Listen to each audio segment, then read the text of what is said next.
The Florida sun poured through the lace curtains, casting delicate patterns across the worn wooden floor of my office. For decades, this room had been the heartbeat of the business I built with nothing but grit and late nights. Today I sat back in my leather chair, a rare smile softening the lines etched by years of toil. My son Michael stood by the window, his silhouette framed by the golden afternoon light. He turned to me, his eyes steady and reassuring. "You can relax now, Mom," he said, voice calm but firm. "I've got this." Those words settled over me like a bomb. After years of relentless work, endless meetings, sleepless nights, and sacrifices I never dared to count, finally I could breathe. I watched Michael ease into the role I'd nurtured him for, his confident stride promising to carry the legacy forward. The weight of responsibility I'd carried for so long began to lift. The house was quiet except for the soft hum of the air conditioner, a stark contrast to the bustling office I had left behind. My fingers traced the edges of a faded photograph resting on my desk. Me at 25, eyes bright with ambition, standing outside the tiny storefront where it all began. I remembered that day vividly. The excitement, the fear, the stubborn hope that had carried me through. Now, as I looked at Michael, a man I had raised with dreams just as fierce, I felt a flicker of peace. That evening I settled into my favorite armchair, a cup of chamomile tea warming my hands, as Michael reviewed reports nearby. The subtle scent of orange blossoms drifted in from the garden, mingling with the faint aroma of aged leather and paper. It was a new chapter, and I allowed myself to imagine what life might be like without the constant demands of the business. Neighbors stopped by more frequently these days, their smiles genuine, their words tinged with admiration. "You did well, giving the reins to Michael," Mrs. Caldwell said, patting my arm gently. "It's a relief to see you finally taking time for yourself." Even my closest friends remarked on the change in my demeanor, a softness replacing the sharp edges of years spent climbing the ladder of success. In the quiet moments, I often found myself reflecting on the journey. The early mornings balancing ledgers by candlelight, the late nights negotiating contracts when the world had long gone to sleep, the personal sacrifices hidden beneath a veneer of unwavering strength. I'd built this company from scratch, poured my heart and soul into every deal, every decision. And now, handed over to Michael, I trusted he would honor that legacy. Yet, beneath the surface of contentment, a subtle unease began to stir, a whisper of doubt I struggled to silence. Michael's assurances echoed in my mind, but sometimes his smiles seemed forced, his eyes flickered with something I couldn't quite place. The casual phone calls grew shorter, the detailed updates I once received became sparse. Friends whispered over coffee about changes they noticed within the company, and employees who once greeted me warmly now averted their eyes. I tried to dismiss these signs, telling myself it was the natural rhythm of handing over control. After all, I had taught my son well. But one evening, as I sifted through the day's mail, a misplaced invoice caught my attention. The numbers didn't add up. I chalked it up to a clerical error and set it aside, unwilling to cast shadows over the fragile peace we were building. Still, the feeling lingered, like a low hum beneath the surface of calm waters. I caught myself watching Michael more closely, studying the way he spoke with the board, how his tone shifted subtly when he thought I wasn't paying attention. Was it just my imagination? Or was something changing beneath the polished exterior? One afternoon, as I walked through the garden, the sunlight filtering through the palms, I found myself confiding in Mrs. Caldwell. "I want to believe in him," I said softly. "But sometimes I wonder if I'm just holding on to a dream." She squeezed my hand, eyes filled with empathy. "You built something incredible, and that kind of trust isn't easy to give. But you're not alone, dear." Despite her kindness, I felt isolated in my uncertainty. The business had been my fortress, and now, handing it over felt like stepping into the unknown. I tried to recall all the lessons I'd imparted to Michael, the ethics, the diligence, the respect for those who worked beside us, but the flicker of doubt refused to be extinguished. Days blended into weeks, and each morning I awoke with a mixture of hope and apprehension. Michael greeted me with promises of progress and innovation, but I sensed a shift in the atmosphere. A subtle tension that I couldn't ignore. The employees' hushed conversations, the sudden changes in company policies, the unexplained absences, all added layers to my growing unease. One evening, as I prepared dinner, Michael called from his office. Mom, everything's under control, he said, voice steady. I'm making decisions that will take us to the next level. You should rest. His words were meant to soothe, but I felt a chill creep along my spine. Control. Rest. Words that once brought comfort now felt like barriers. Walls closing in around the truth I was yet to face. I sat alone at the kitchen table, the clink of my fork against the plate the only sound in the room. The house felt emptier, the walls quieter.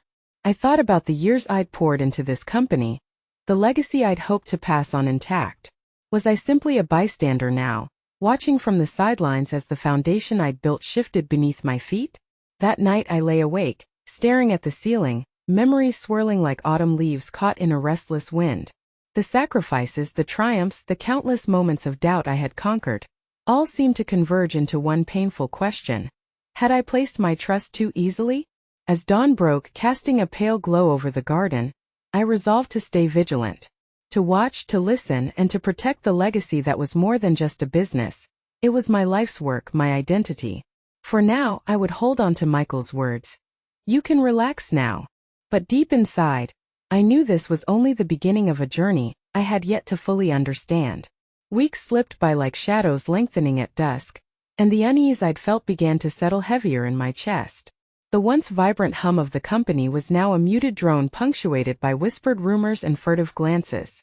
Financial reports, which had come to me like clockwork for years, now arrived late or not at all. When I asked Michael, he brushed it off with a rehearsed smile and vague assurances. Everything's fine, Mom. You don't need to worry about the details anymore. But worry had rooted itself deep within me. One afternoon as I sat in the sunroom, a place where light pooled and softened the edges of reality, I overheard voices from the kitchen. 2 employees, voices low and hurried, spoke in tones that were too sharp to be mere gossip. She's been asking questions again, one whispered. You know how Michael doesn't like that. The word stung more than I expected. For years I had been the unchallenged leader, the woman who held the company's pulse in her hands. Now I was a shadow lurking at the edges, my presence something to be hushed about, almost an inconvenience. I leaned back, memories flooding in like a tide I hadn't anticipated. The sacrifices that had defined my life flashed before me. Endless nights drafting proposals by dim lamplight, the sting of rejection from clients who couldn't see past my gender, the moments I let pride swallow my exhaustion because the company depended on me. I had built this empire from scratch, piece by piece, with sweat and unyielding resolve. And now, the man I had trusted most seemed to be slipping away into a world I barely recognized. When I confronted Michael one evening in the quiet of the dining room, his eyes flickered with impatience beneath the soft glow of the chandelier. Why are you still poking around? You promised to relax, he said, voice low but edged with something cold. I'm just trying to understand what's happening, I replied, voice steady despite the turmoil inside. The reports are late. Employees are whispering. I need to know if everything is truly fine. He smiled then, but it didn't reach his eyes. You don't need to carry this burden anymore. I'm the one handling it now. His words felt like a dismissal, a wedge driven between us. I wanted to believe him, to hold on to the hope that his intentions were pure, but the growing distance was impossible to ignore. My friends noticed the change in me, subtle but unmistakable. Over tea in the garden, Mrs. Caldwell's eyes searched mine with concern. Are you sure Michael has your best interests at heart? She asked gently. I hesitated, the weight of trust heavy on my tongue. He's my son. I want to believe in him. But belief felt fragile, like glass ready to shatter under the slightest pressure. One afternoon, while sorting through old files in my study, I found a faded folder tucked beneath piles of paperwork. Inside were contracts I had painstakingly negotiated, notes in my own handwriting detailing strategies that had saved the company during lean times. I traced the ink with trembling fingers, recalling the late nights and sacrifices that had made those plans possible. Had Michael forgotten all this? Or worse, had he deliberately pushed aside everything I had built? The company's culture seemed to shift as well. Longtime employees who had once greeted me warmly now averted their eyes or offered forced smiles. I overheard murmurs of discontent, decisions made without consultation, budgets slashed in departments critical to our success. The very foundation I had laid was being chipped away, brick by brick. Despite the growing alarm, I hesitated to confront Michael again. Each time I tried, his reassurances felt rehearsed, his promises hollow. I wondered if he saw me as an obstacle rather than an ally. One evening, I confided in a longtime friend and former business partner, Helen. We sat in the dim light of my living room, the air thick with unspoken fears. "Sometimes those closest to us have motives we never expect," she said softly. "You built this company with your own hands. Don't let anyone tell you otherwise." Her words stirred something fierce inside me, a flicker of the relentless determination that had carried me through so many storms. Still, the path ahead felt uncertain. The line between hope and suspicion blurred, and I grappled with the gnawing question: had I been naive to believe that blood ties would guarantee loyalty? Days turned into restless nights as I watched Michael navigate the company with increasing secrecy. Meetings held behind closed doors, decisions made without my knowledge, financial moves that seemed reckless compared to the cautious strategies I had once championed. One morning, a trusted employee slipped a note into my hand, a fragment of a memo outlining budget cuts to employee benefits and investments in ventures I had never approved. The handwriting was unfamiliar, the tone cold and detached. I folded the paper carefully, the weight of betrayal settling like a stone in my stomach. That night, I sat alone in the dim glow of my office lamp, the silence broken only by the ticking clock. I thought of the sacrifices I had made, the nights I spent drafting proposals while the rest of the world slept, the personal hardships I masked behind a smile. All of it, seemingly forgotten beneath the surface of Michael's rising control. Despite the storm gathering around me, I clung to a fragile thread of hope. Perhaps this was a phase, a test of patience as my son found his footing. But deep down, I knew that hope alone would not be enough. As the house settled into quiet darkness, I resolved to watch closely, to listen carefully, and to prepare myself for whatever truths might come to light. The legacy I had fought so hard to build was at stake, and I would not surrender it without a fight. The day I uncovered the truth, I was sitting at my desk, sifting through a stack of papers Michael had left carelessly on the kitchen table. Among them was a bank statement, thick with transactions I didn't recognize. My fingers trembled as I scanned the numbers, the ink blurring as my heartbeat quickened. Funds had been moved, siphoned off to accounts I'd never authorized, draining the company's lifeblood without explanation.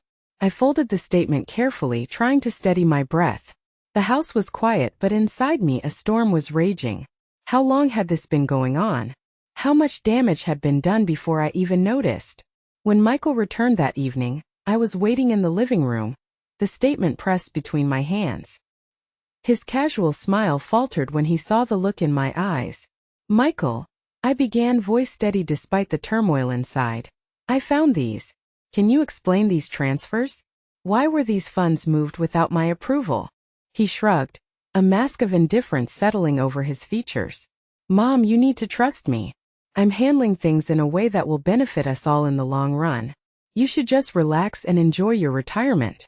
Relax. The word felt like a bitter echo. "Michael, this company was my life. I built it from nothing. And now you're making decisions behind my back, risking everything we've worked for." He looked away, dismissive. "You don't understand the new market. You never will. Just let me handle it." The confrontation cut deeper than I expected. The son I had raised with love and hope was now a stranger wielding power recklessly. His words, meant to soothe, only fanned the flames of betrayal burning inside me. In the days that followed, the tension between us grew. Michael's dismissals became sharper, his patience thinner.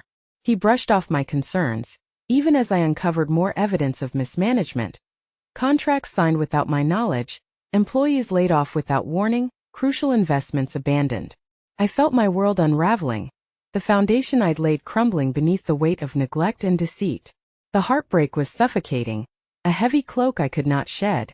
One afternoon I sought out my lawyer, a woman named Claire who had stood by me through every twist and turn of the business. We sat in her office, sunlight streaming through the tall windows, casting long shadows across the polished floor. "I need to know my options," I told her, voice trembling but resolute. "Michael is jeopardizing everything. I can't let this continue."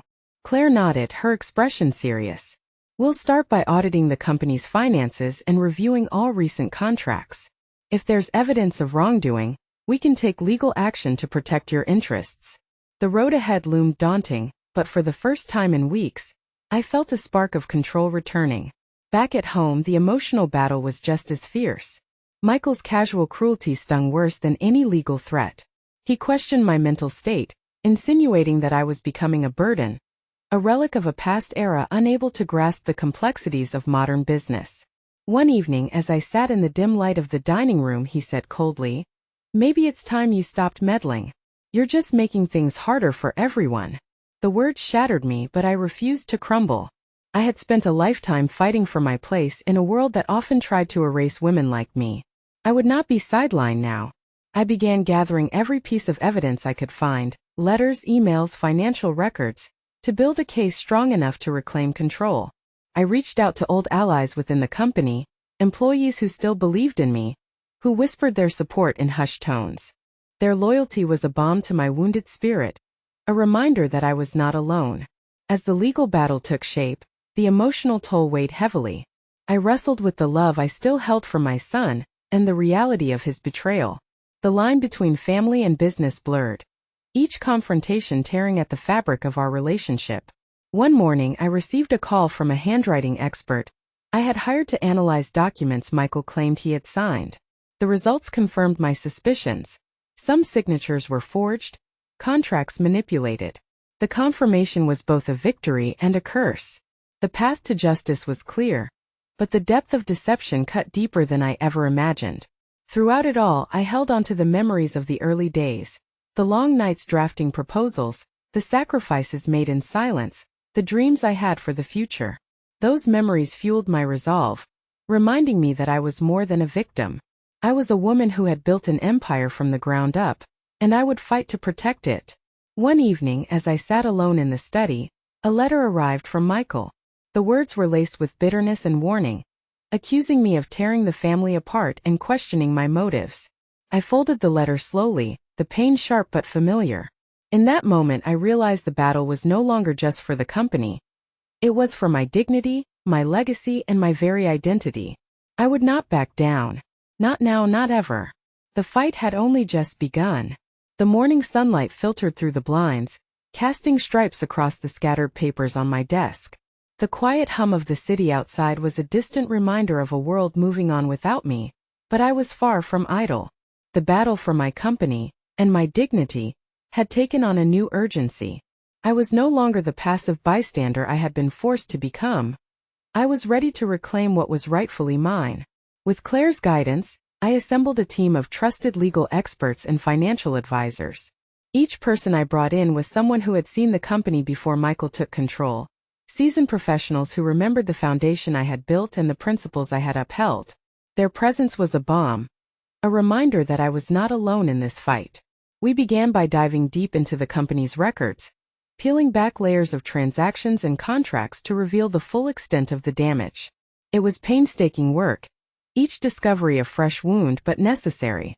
I pored over spreadsheets late into the night, my eyes sharp despite the fatigue, determined to understand every misstep and manipulation that had taken place. The more we uncovered, the clearer the picture became. Michael's mismanagement was extensive, not only draining resources but also alienating loyal employees and jeopardizing key partnerships. It was a betrayal on a scale I had never imagined. Armed with this knowledge, I pressed forward, filing formal notices and initiating legal proceedings to halt further damage. The courtroom became a battleground where I transformed from a mother betrayed into a fierce defender of her legacy. I spoke with a clarity and conviction that surprised even me, laying bare the facts and demanding accountability. Meanwhile, within the company walls, I reached out quietly to loyal employees, those who still believed in the vision we had shared. Their cautious smiles and whispered assurances became my lifeline. They provided insights into the internal turmoil Michael's decisions had sown, and helped me piece together a strategy for healing and rebuilding. Despite the strain, my resolve only hardened. I refused to let the betrayal define me or the future of the business. I spent hours meeting with department heads, listening to their concerns, and reassuring them that the company's heart was still beating strong. Each conversation rekindled a spark of hope. I was reminded of the community we had built, a network of people who had stood by me through thick and thin, who believed in the company's purpose beyond mere profits. But reclaiming control was not without its emotional toll. The rift between Michael and me deepened, his bitterness palpable in every interaction. Family dinners became a battleground of unspoken accusations and cold silences. The son I once trusted seemed a stranger, consumed by resentment and pride. Yet, even in the face of this personal fracture, I found strength in the clarity of purpose. The company was more than a legacy. It was a testament to my resilience and vision. I refused to let it be swallowed by deceit and neglect. Slowly, the tide began to turn. Board members who had once been swayed by Michael's charm started to see the cracks in his leadership. With evidence in hand and legal processes underway, I regained a seat at the decision-making table. It was a small victory but a crucial one. With renewed authority, I set out to stabilize the business. We revisited abandoned projects, mended fractured relationships, and restored confidence among clients and partners. I leaned on the wisdom gained from years of experience, blending caution with innovation to guide the company back onto solid ground. The employees responded with gratitude and renewed commitment. Their loyalty became the foundation upon which we would rebuild stronger than ever. The company's pulse quickened once more, a testament to the resilience of those who refused to let it die. Through it all, I learned to balance the legal battles with the emotional scars. I sought support from friends and counselors, recognizing that strength came not only from defiance, but also from acceptance and healing. In quiet moments, I revisited the early days, the first handshake deals, the late-night strategy sessions, the personal sacrifices that had defined my journey. Those memories fueled my determination and reminded me why I could not give up. The road ahead remained uncertain, but I faced it with a heart fortified by struggle and a mind sharpened by adversity. I had reclaimed more than a company. I had reclaimed my voice, my purpose, and my peace. Each day brought new challenges but also new victories. Small steps toward restoring what was lost and building something enduring. I was no longer a victim of betrayal. I was the architect of my future. And as I looked toward the horizon, I knew this chapter was just the beginning of a story still unfolding. The first morning in my new penthouse was unlike any other I'd known. The soft murmur of ocean waves drifted through open windows, mingling with the salty air and the scent of blooming gardenias from the terrace. I stood at the floor-to-ceiling windows, gazing out at the endless blue horizon, feeling a quiet strength settle deep within me. This was no longer just a retreat. It was a symbol, a new beginning forged from the ashes of betrayal and resilience. The journey to this moment had been long and arduous. The battles fought in boardrooms and courtrooms, the sleepless nights filled with doubt and determination, the painful unraveling of family ties. All had led me here. But more than that, I had reclaimed something far greater than property or business: my identity. The walls of this penthouse were bare now, save for a single drawing pinned to the corkboard near my desk. It was a sketch my grandson had made. Bold lines and vibrant colors celebrating intelligence and strength. I smiled softly at it, a reminder that legacy is not just about wealth or titles, but the spirit passed down through generations. I had sold the house where memories had become burdens, where shadows of the past lingered too heavily. That place was no longer home. Here, surrounded by the vastness of the sea and sky, I felt freedom, a canvas on which to paint the next chapter of my life. With the proceeds, I established a foundation dedicated to women like me, those whose stories had been erased or overlooked, whose strength had been masked by silence. The foundation's mission was clear: to empower, to uplift, and to ensure that no woman's contributions would be forgotten or dismissed again. I poured my energy into this work, drawing on the wisdom and experience that had once built an empire. Each day was a testament to resilience, a celebration of the journeys that too often go untold. Visitors to the penthouse often remarked on the sign I hung by the entrance. This house was funded by a burden. Enjoy the silence. It was a quiet statement, an acknowledgement of the price paid and the peace earned. It reminded me, and anyone who came, that strength often grows in silence, and that reclaiming one's story is a revolutionary act. Despite the calm exterior, I remained vigilant. The past had taught me that trust must be earned and guarded, but I no longer feared betrayal. Instead, I embraced the lessons it brought, transforming pain into power. I also reconnected with my family in new ways.